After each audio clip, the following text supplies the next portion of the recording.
हमने last video में UV spectrum का प्रिंसिपल स्टडी करा, देन उसके बाद इंस्ट्रूमेंटेशन स्टडी करी, उसके बाद सैंपल के लिए कौन से मटेरियल की ट्यूब चाहिए, दैट इज़ ग्लास मटेरियल की ट्यूब नहीं यूज़ होती क्योंकि ग्लास मटेरियल यूवी रेंज में that is 100 to 400 nanometre range में एब्जॉर्ब करना शुरू कर देता है।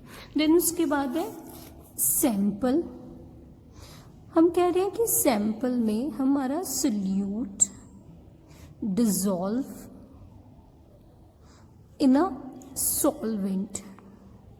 तो अब जो हम सैंपल में सॉल्वेंट या सोल्यूशन की बात कर रहे हैं, हमारा सॉल्वेंट एंड सोल्यूशन कैसा होना चाहिए। सबसे पहली बात, जो भी हम सॉल्वेंट यूज़ करें वो उस यूवी रेंज में doesn't show absorption। सपोज मैं एसीटोन ही एज अ सॉल्वेंट यूज़ करना चाहूँ।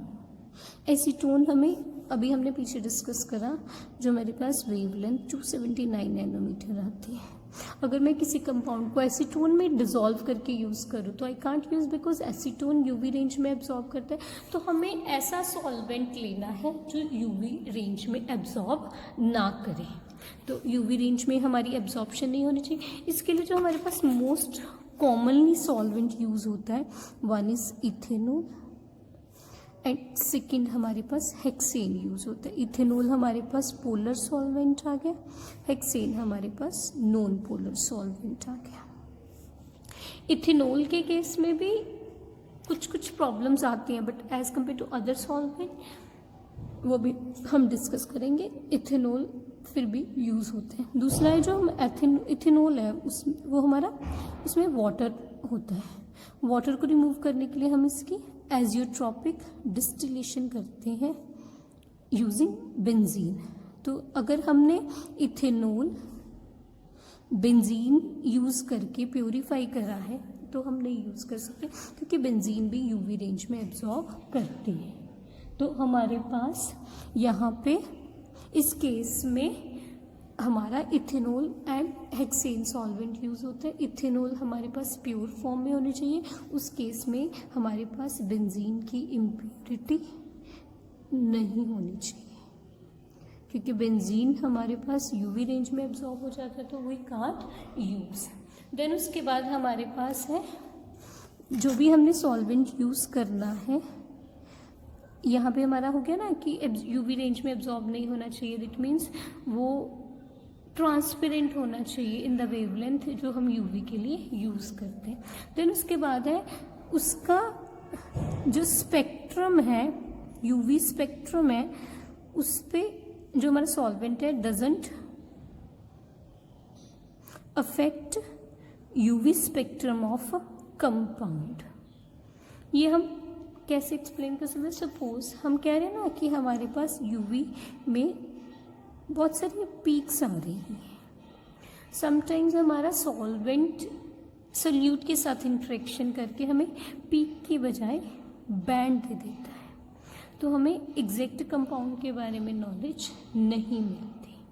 कहते हैं हमारे पास जो फिनोल कंपाउंड है, फिनोल का अगर हम आइसो ऑक्टेन में यूवी लेते हैं, आइसो ऑक्टेन में यूवी लेते हैं, हमारे पास ऐसा आता है। अगर हम उसका इथेनॉल में ले लेते हैं तो मेरे पास ऐसा आता है। तो इस केस में मैं उस कंपाउंड का आइसो ऑक्टेन में यूवी ले रही हूँ, इथेनॉल में ले रही हूँ, तो वो मेरे कंपाउंड के यूवी स्पेक्ट्रम को इफेक्ट करते हैं। यूजली हमें ऐसे सॉल्वेंट लेने चाहिए जो हमारे कंपाउंड के फाइन स्ट्रक्चर को अफेक्ट नहीं करता। दूसरा हमारे पास ये है, इस केस में जब हम एब्जॉर्प्शन लेनी है, जो हमारा सॉल्वेंट है वो हमारी वेवलेंथ को शिफ्ट नहीं करना चाहिए, that is solvent doesn't affect wavelength of the compound. ये हम कैसे कह सकते हैं। सपोज मैं किसी कंपाउंड का स्पेक्ट्रम ले रही हूँ, एसीटोन ही ले लो। एसीटोन सॉल्वेंट 1 में, सपोज एसीटोन सॉल्वेंट 1 में मेरे पास 270 पे दे रही है, सॉल्वेंट 2 में मुझे वो 260 पे दे रही है, सॉल्वेंट 3 में वो मुझे 280 पे दे रही है। तो अगर मैं अलग अलग सॉल्वेंट यूज़ कर रही हूँ, मुझे ये नहीं पता चलेगा ना मेरे कंपाउंड की एग्जैक्ट पीक इन तीनों में से कौन सी है। तो जो हमारा सॉल्वेंट है हमारी वेवलेंथ को अफेक्ट नहीं करना चाहिए। सपोज हमारे पास यहाँ पे एसीटोन है, एसीटोन हेक्सेन में हमें पीक 279 नैनोमीटर पे देता है। हेक्सोन हमारा नॉन पोलर सॉल्वेंट है। एसीटोन इथेनॉल में हमें पीक 272 में पे देता है। देन उसके बाद हमारे पास वाटर में वो 264 पे देता है। अगर हमारे अलग अलग सॉल्वेंट ले रहे हैं तो हमें नहीं पता चलेगा ना कंपाउंड की एग्जैक्ट वैल्यू पीक की कहाँ है। तो हमारे पास जो सॉल्वेंट कैसा होना चाहिए, सॉल्वेंट उस रेंज में एब्जॉर्ब नहीं होना चाहिए, सॉल्वेंट सोल्यूट के साथ इंटरेक्शन नहीं करते होना चाहिए। देन उसके बाद सॉल्वेंट कंपाउंड की जो मेरी एब्जॉर्प्शन वेवलेंथ है उसको चेंज करता नहीं होना चाहिए। यूजली हम नॉन पोलर सॉल्वेंट यूज़ करते हैं, बट कुछ कंपाउंड्स हमारे नॉन पोलर में नहीं डिसॉल्व होते तो हमें पोलर सॉल्वेंट यूज़ करना पड़ता है। नॉन पोलर सॉल्वेंट में हमारे पास हेक्सेन आ गई, देन उसके बाद हमारे पास आइसोऑक्टेन आ गई, साइक्लोहेक्सेन आ जाती है। पोलर सॉल्वेंट में हमारे पास इथेनॉल आ जाता है। इथेनॉल के साथ साथ यहाँ पे हमारे पास मिथेनॉल आ गया, एसीटोनाइट्राइल आ गया, देन क्लोरोफॉर्म हमारे पास आ जाता है। ये हमारे पास है। सोर्स कौन सा यूज़ करा हमने, सैंपल कौन सी ट्यूब में हम लेते हैं, देन उसके बाद सैंपल को हम सॉल्यूशन फॉर्म में लेते हैं, वो हम कैसे बना सकते हैं। देन उसके बाद हमारे पास है इलेक्ट्रॉनिक ट्रांजिशन। हमने हमारे मॉलिक्यूल में सिग्मा बॉन्ड भी होते हैं, दैट इज हम टाइप्स ऑफ ट्रांजिशन की बात करते हैं। मेरे मॉलिक्यूल में सिग्मा बॉन्ड भी है, पाई बॉन्ड भी है एंड नॉन बॉन्डिंग इलेक्ट्रॉन्स भी हैं। तो मेरे पास जो ट्रांजिशन है sigma, pi and non bonding electron की ट्रांजिशंस भी पॉसिबल है। अब हमारे पास यूवी स्पेक्ट्रम में हम कह रहे हैं इलेक्ट्रॉनिक ट्रांजिशंस हो रही हैं। इलेक्ट्रॉनिक ट्रांजिशंस हो रही हैं वो मेरी बस इन दोनों के केस में तो मेरे पास bonding and anti bonding orbitals हो गए।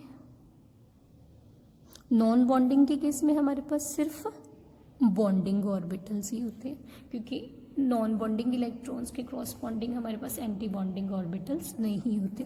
दैट मीन्स मेरे पास जब ट्रांजिशंस पॉसिबल है ग्राउंड स्टेट से एक्साइटेड, ग्राउंड स्टेट में मेरे पास सिग्मा ऑर्बिटल आ गया,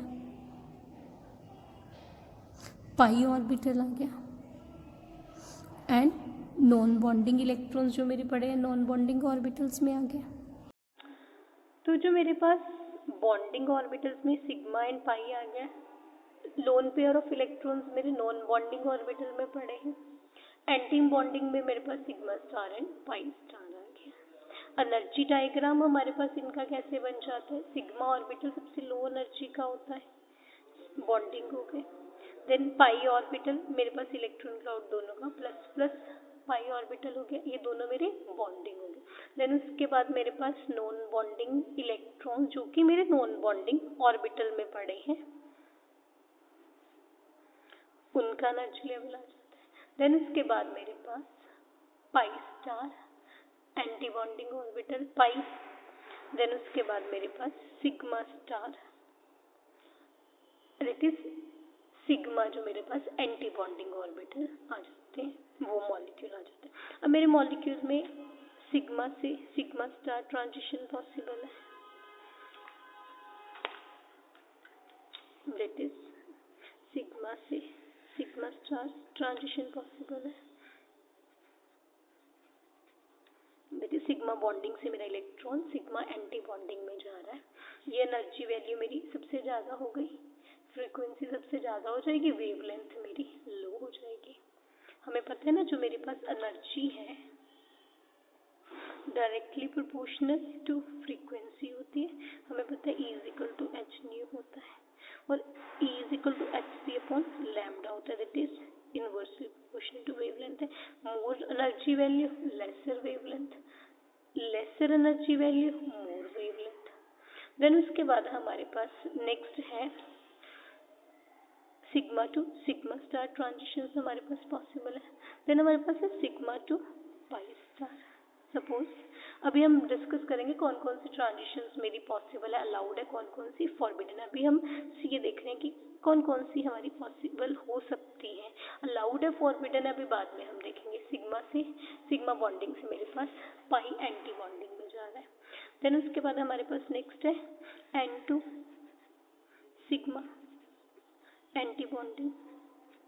देन उसके बाद हमारे पास है next n to pi anti bonding. Then हमारे पास है pi to pi anti bonding. तो ये हमारे पास डिफरेंट टाइप की ट्रांजिशंस पॉसिबल है। अब जब हमारे पास सिग्मा सिग्मा ट्रांजिशन होंगे, सिग्मा सिग्मा ट्रांजिशंस हमारे कौन से मॉलिक्यूल में आएंगे, सैचुरेटेड कंपाउंड्स में आएंगे।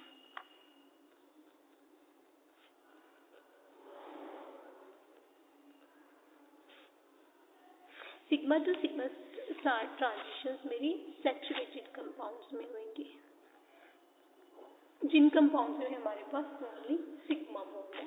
सिग्मा बॉन्ड है, हम सिंपलेस्ट एग्जांपल ले लें, मेरे पास कोई भी एल्केन कंपाउंड है, अगर मेरी इस केस में सिग्मा सिग्मा ट्रांजिशन हो रही है, सिग्मा बॉन्डिंग से सिग्मा एंटी बॉन्डिंग चल रहा है, तो मेरे पास यहाँ पे सिग्मा बॉन्ड है, ट्रांजिशन हुई तो मेरे पास यहाँ पे मेरा एक इलेक्ट्रॉन एक्साइट हो जाएगा। ये कौन से मॉलिक्यूल्स में हमारी होगी, एल्केन्स में, सैचुरेटेड कंपाउंड्स में। देन उसके बाद हमारे पास नेक्स्ट है n to sigma star transition. N to sigma star transition मेरे पास किसी मॉलिक्यूल में नॉन बॉन्डिंग इलेक्ट्रॉन्स भी है, वो नॉन बॉन्डिंग इलेक्ट्रॉन्स मेरे सिग्मा एंटी बॉन्डिंग में एक्साइट होते हैं। मेरे पास मॉलिक्यूल में है सैचुरेशन, कोई डबल बॉन्ड नहीं है, पाई इलेक्ट्रॉन या पाई है, तो हमारे पास एंटी बॉन्डिंग पाई ऑर्बिटल्स भी आ जाते हैं ना।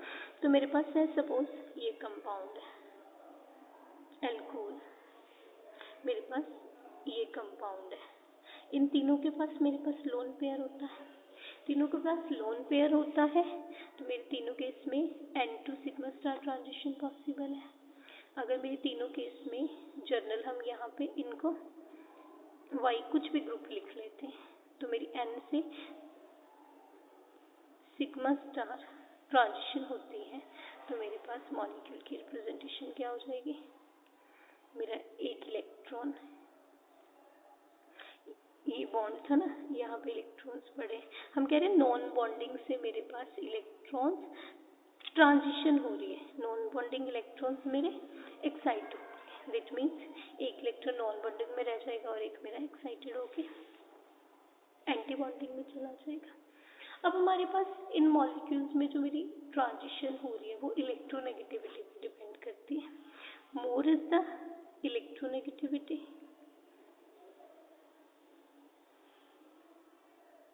more energy is required, more energy required है तो वेवलेंथ स्मॉल हो जाएगी। अगर मैं OH एंड N का कंपैरिजन करूं, हमें पता है ऑक्सीजन बीइंग मोर इलेक्ट्रोनेगेटिव है, ऑक्सीजन इलेक्ट्रोनेगेटिव ज़्यादा है, तो ये वाले केस में मेरी वेवलेंथ ज़्यादा आएगी। ऐसे अगर मेरे पास CCl एंड C आयोडीन है, chlorine is more electronegative than iodine,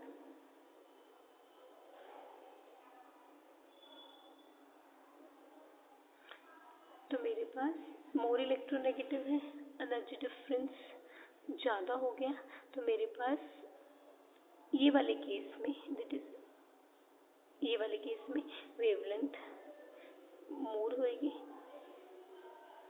as compare to इसके। तो ये हमारे पास किसी भी केस में n2 सिग्मा स्टार ट्रांजिशन था। देन उसके बाद हमारे पास नेक्स्ट है pi to pi star,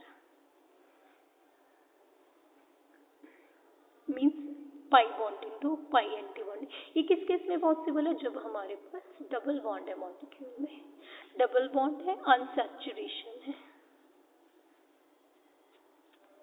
suppose मेरे पास एल्कीन मॉलिक्यूल है, एल्कीन के केस में अगर मेरे पास पाई से पाई स्टार ट्रांजिशन हो रही है तो मेरे पास मॉलिक्यूल की रिप्रेजेंटेशन कैसे आ गई? एक इलेक्ट्रॉन दोनों में से किसी पे भी दिखा दूंगी। तो हमारे पास इस केस में पाई से पाई स्टार ट्रांजिशन होगी। देन उसके बाद हमारे पास n से पाई स्टार ट्रांजिशन।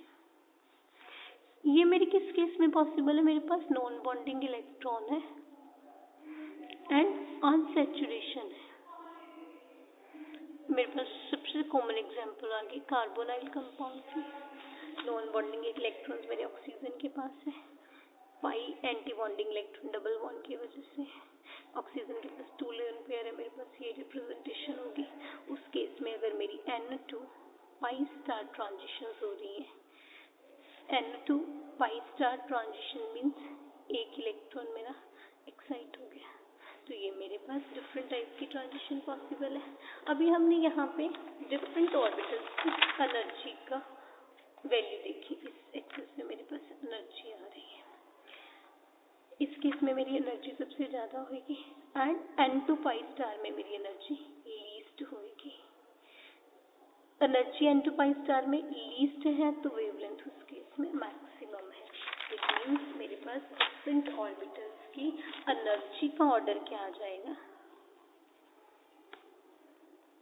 जो मेरे पास डिफरेंट ऑर्बिटल्स में ट्रांजिशंस हो रही है, जो मेरी सिग्मा से सिग्मा स्टार ट्रांजिशन थी, उनकी सबसे ज़्यादा एनर्जी आ जाएगी।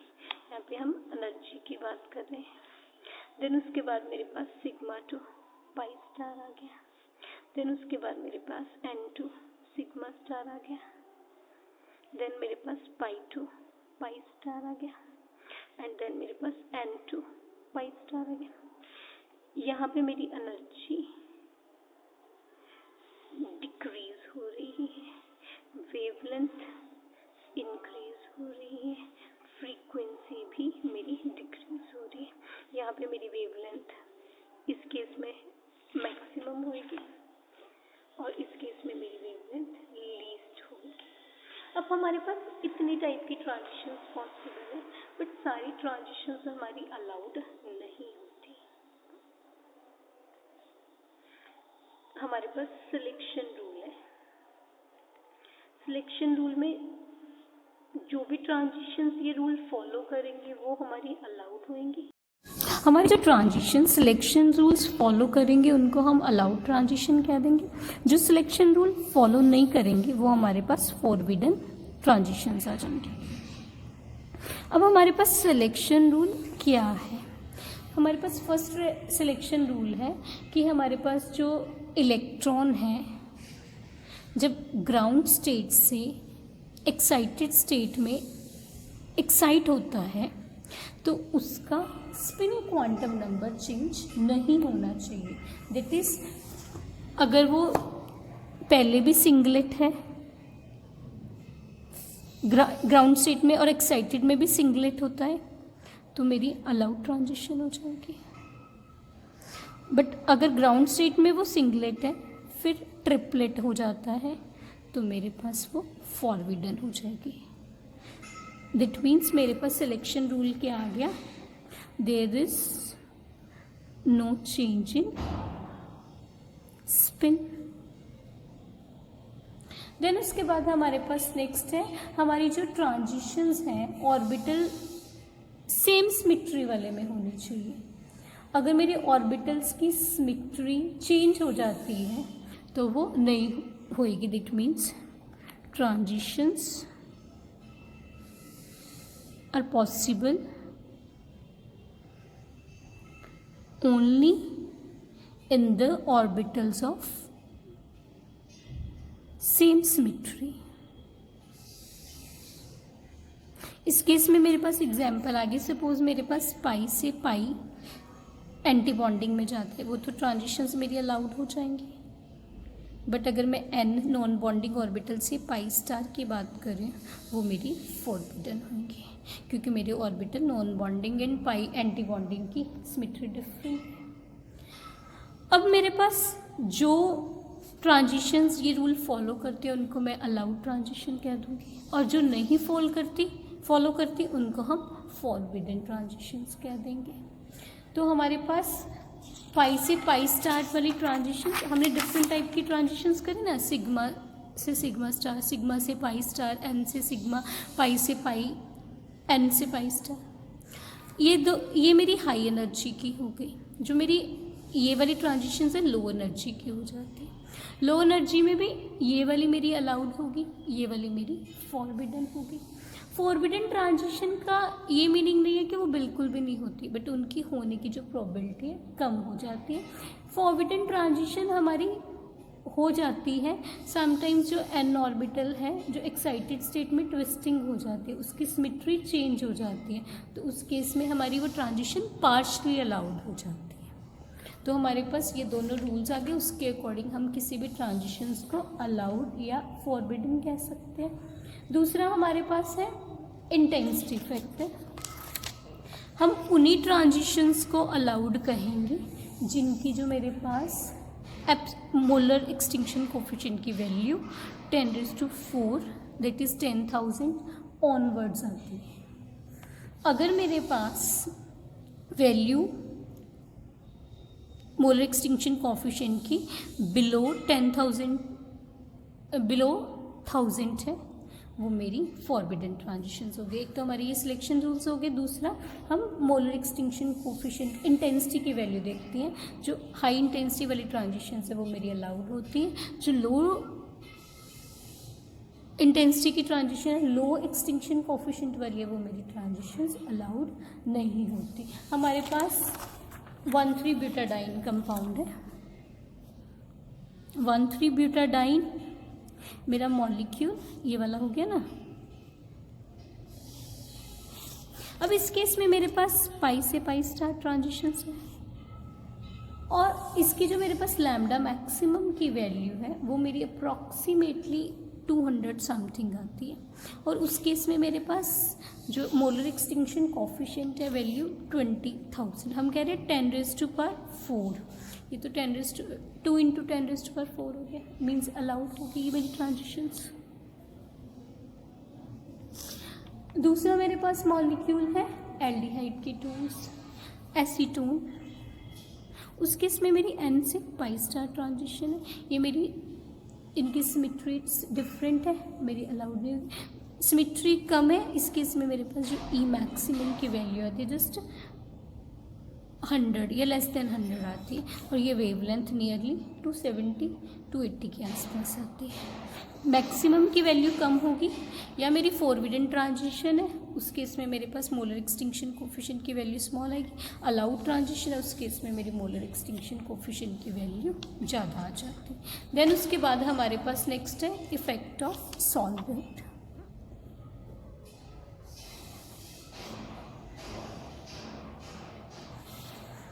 मेरा कोई भी सॉल्वेंट मेरी जो ट्रांजिशंस की वेवलेंथ है उनको इंक्रीज़ या डिक्रीज़ कर देता है। कैसे करता है? हम कहते हैं ना, जब भी मेरे पास कोई ट्रांजिशन होती है, मेरे पास ग्राउंड स्टेट से मॉलिक्यूल एक्साइटेड स्टेट में जाता है। अगर मेरे पास पहला केस है, मेरी ग्राउंड स्टेट स्टेबलाइज हो जाए मीन्स उसकी एनर्जी डाउन चली जाएगी। ग्राउंड स्टेट की मेरे पास ये एनर्जी स्टेबलाइज होगी, मेरे पास उसकी एनर्जी ये आ गई। एक्साइटेड स्टेट मेरी उतनी है, एनर्जी डिफरेंस मेरा इंक्रीज हो गया। जब मेरी ग्राउंड स्टेट स्टेबलाइज हो रही है, मेरे पास एनर्जी गैप इंक्रीज हो रहा है। एनर्जी गैप इंक्रीज हो गया, मेरी वेवलेंथ डिक्रीज हो जाएगी। तो मेरे पास जो यूवी में वेवलेंथ, जिस केस में मेरे पास ग्राउंड स्टेट स्टेबलाइज नहीं हो रही, जिस केस में ग्राउंड स्टेट स्टेबलाइज हो रही है, उस केस में मेरी वेवलेंथ डिक्रीज हो जाएगी। देन उसके बाद मेरे पास सेकेंड केस है, जब मेरे पास अगेन ग्राउंड स्टेट और हम एक्साइटेड स्टेट ले रहे हैं, मेरे पास एक्साइटेड स्टेट स्टेबलाइज हो रही है, ग्राउंड स्टेट मेरी उतनी रह रही है, एक्साइटेड स्टेट मेरी स्टेबलाइज हो रही है। एक्साइटेड स्टेट स्टेबलाइज हो रही है, मेरे पास उसकी एनर्जी लो होगी, कोई भी स्टेट स्टेबलाइज हो रही है वो लो एनर्जी में जा रही है, एनर्जी गैप मेरा डिक्रीज हो रहा है एज कंपेयर टू इसके। मीन्स जब मेरी एक्साइटेड स्टेट स्टेबलाइज हो रही है, मेरे पास एनर्जी गैप डिक्रीज हो रहा है, वेवलेंथ मेरी इंक्रीज हो रही है। मीन्स इफेक्ट ऑफ सॉल्वेंट पे हम क्या कह सकते हैं, अगर मेरे किसी मॉलिक्यूल में सॉल्वेंट की वजह से ग्राउंड स्टेट स्टेबलाइज होती है, वेवलेंथ मेरी डिक्रीज हो जाती है, लैम्डा मैक्स की वैल्यू कम हो जाती है। अगर मेरी एक्साइटेड स्टेट स्टेबलाइज हो रही है, उस केस में मेरे लैम्डा मैक्सिमम की वैल्यू इंक्रीज हो जाती है। अब हम एक एग्जाम्पल के साथ सॉल्वेंट का इफेक्ट देख सकते हैं। जब मेरे पास एसीटोन टाइप कोई कंपाउंड है, एसीटोन मेरा ग्राउंड स्टेट में पोलर होता है, और इसको जब मैं पोलर सॉल्वेंट में रखती हूँ, मेरी ग्राउंड स्टेट इन एसीटोन के केस में ग्राउंड स्टेट पोलर सॉल्वेंट में स्टेबलाइज हो जाती है, स्टेबलाइज हो जा रही है, एनर्जी गैप मेरा इंक्रीज हो गया, वेवलेंथ मेरी डिक्रीज हो जाती है। हमने पीछे करा भी था, मेरे पास यहाँ पे एसीटोन मॉलिक्यूल था, एसीटोन के केस में हमारे पास हेक्सेन, इथेनॉल एंड वाटर के केस में हमने इसकी वेवलेंथ देखी थी, वो शिफ्ट हो रही है। हेक्सेन नॉन पोलर मॉलिक्यूल है, मैक्सिमम वैल्यू है, इथेनॉल पोलर मॉलिक्यूल है, वाटर पोलर मॉलिक्यूल है, उस केस में मेरी एसीटोन की ग्राउंड स्टेट स्टेबलाइज हो जाती है। ग्राउंड स्टेट स्टेबलाइज हो रही है, एनर्जी गैप मेरा इंक्रीज हो रहा है, वेवलेंथ मेरी डिक्रीज हो रही है। तो जो मेरे कंपाउंड्स लाइक एसीटोन, जहाँ पे मेरे पास ग्राउंड स्टेट पोलर है मॉलिक्यूल, उस केस में पोलर सॉल्वेंट में मेरे पास स्टेबलाइजेशन हो जाएगी और वेवलेंथ की वैल्यू मेरी डिक्रीज हो जाएगी। ऐसे ही मेरे पास एसीटोन के केस में मेरे पास एन पाई स्टार ट्रांजिशंस होगी ना, ऐसे मेरे पास एल्कीन मॉलिक्यूल है, डाइन कह लो, ये मॉलिक्यूल में जो मेरी एक्साइटेड स्टेट है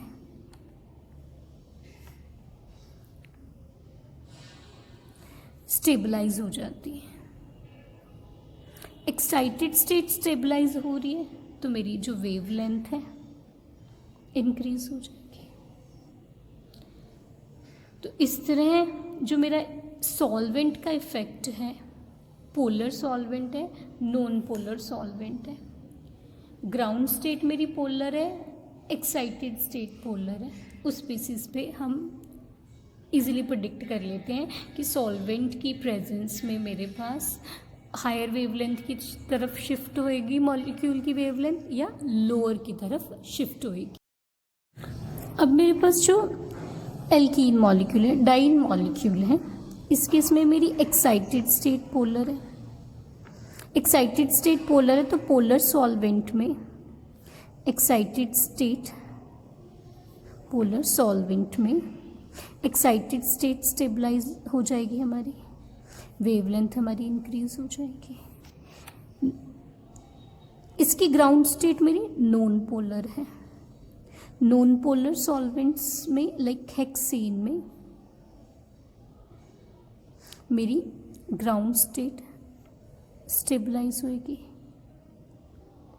वेवलेंथ मेरी डिक्रीज हो जाएगी।